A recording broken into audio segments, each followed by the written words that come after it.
If you look at this shoe, you can kind of get the feeling that Mizuno have seen Pimp My Ride and thought, yeah, we'll get at the metallic paint and do that to a running shoe.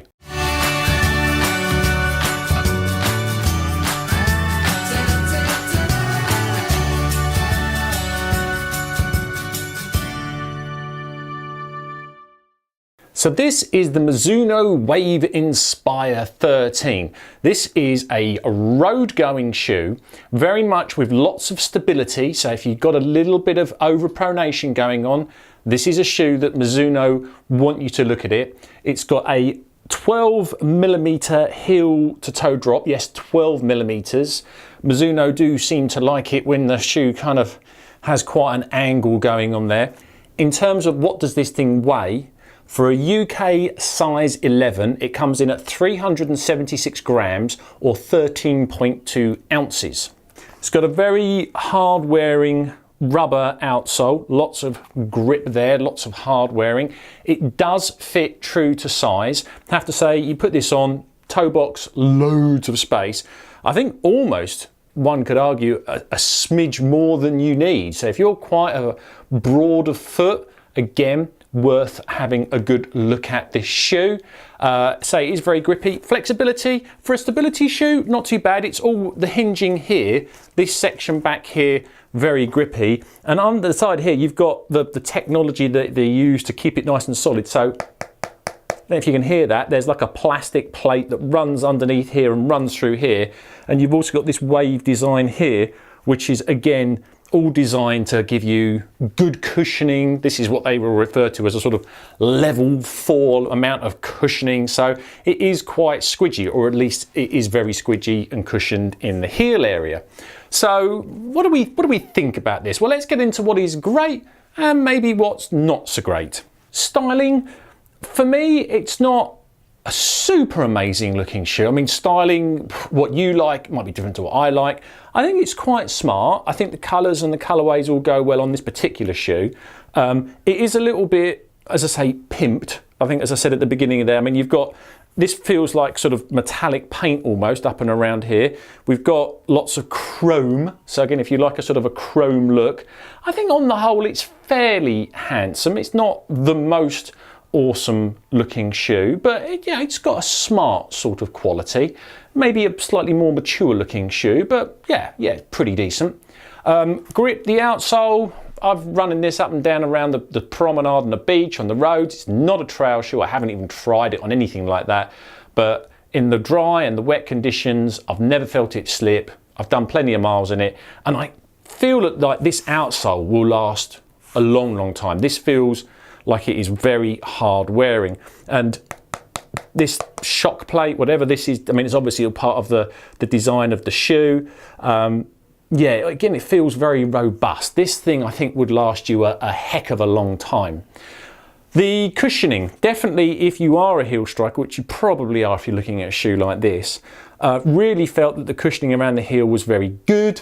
It felt comfortable. In terms of the fit and feel of the shoe, it was true to size, so as soon as I put it on, it felt nice and comfortable, didn't really feel there's too much of a break-in period.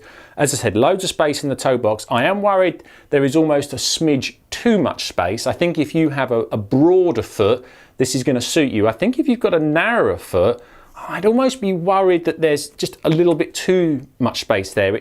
It didn't really feel super locked down around this area. Around the lacing was fine, and the lacing all works really well, but for me to actually have a shoe where I felt there was almost a bit too much space, that's pretty unusual, especially for someone who wears a lot of Hokas.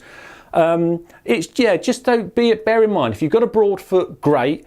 If you've got a slightly narrow foot, you might want to just try it on so that you can make sure it is going to be comfortable. Another fantastic thing, at the time of recording, I've had a look online today, this thing's currently going for £60, that's British pounds. That's a good chunk of shoe for the money. So value-wise, that is cracking. But it's not all magic fairies and unicorns.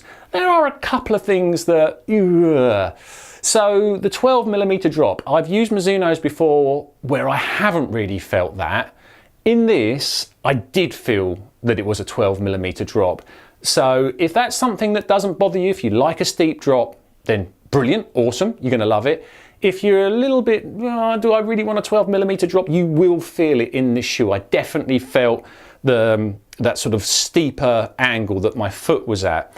And really as part of that, or maybe a consequence of that, is that although I felt the cushioning was really good around the heel, the cushioning around the forefoot, it felt somewhat disjointed from there. So loads of cushioning here, but the cushioning around here felt quite minimal. Now obviously if your heel's striking, you might say, well, your heel's catching most of the impact, and I wouldn't argue with that, but I do think that I was feeling that, you know, maybe my forefoot was feeling a little bit fatigued on those longer runs.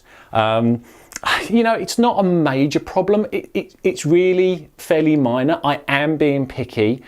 And I think the other thing as well is the shoe, it's all good. It's a good all-rounder, but I never really found myself really getting carried away about it or really getting excited. It wasn't a shoe I would necessarily reach for if I thought, right, I'm going to go off and I want to do this, I'm going to do that. I found myself thinking, no, you ought to do some more miles in this shoe and then putting it on, as opposed to wanting to grab the shoe. Now, again, I know that's really kind of a bit vague and maybe even a bit wishy-washy, but sometimes shoes can be all about the feels. There are sometimes shoes that I've used and I've worn and I've enjoyed running that I know have got flaws, but somehow they're more than the sum of their parts. Like they have a quality that makes me go to them.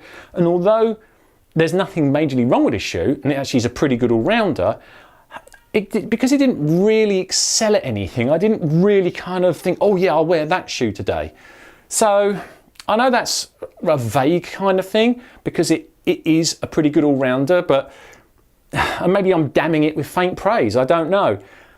All in all, I mean, it's a 4-star shoe. There's nothing really wrong with it at all. I mean, the drop it depends how you feel about the drop.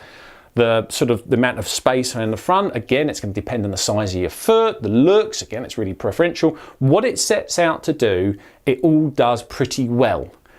But there was nothing that made me go, wow, I love the shoe, this feel of this shoe. I quite liked it. I quite liked everything about it, really.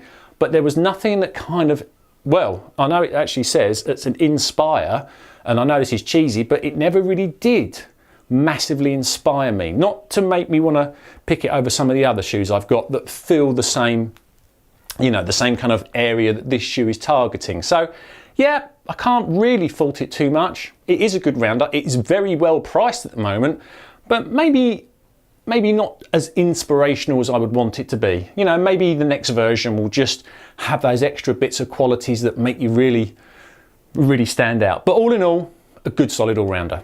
I hope that helps. Thanks for watching. I'll see you on the next one.